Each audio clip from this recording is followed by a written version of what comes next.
Welcome to the Healer in You podcast. This is Chichi Barba. Welcome you to this month's topic, the importance of the washroom. It's something you hear with your mother's voice. Wash your hands, just as you're about to take a seat at the dining table full of excitement because the smell of food cooking all over the house has really made you hungry. She says, oh, wash your hands first. And it has an instant effect of slowing you down. I think that's one of the main reasons why the phrase is not considered that important, because it comes with a haze of memories of slightly postponed lunches.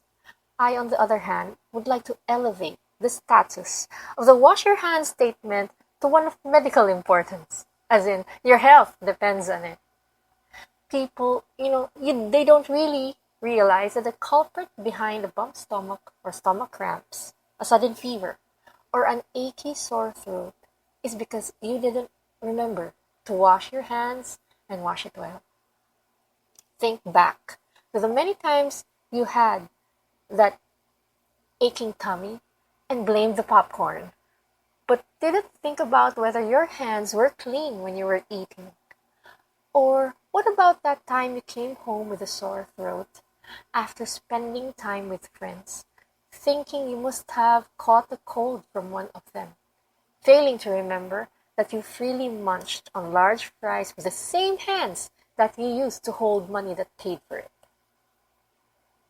It's really a good habit to maintain, to wash your hands well before holding anything that you will put in your mouth. One concrete action that you can do to have better health and avoid adding sick days.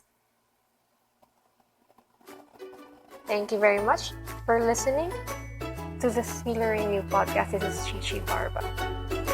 Have a great day.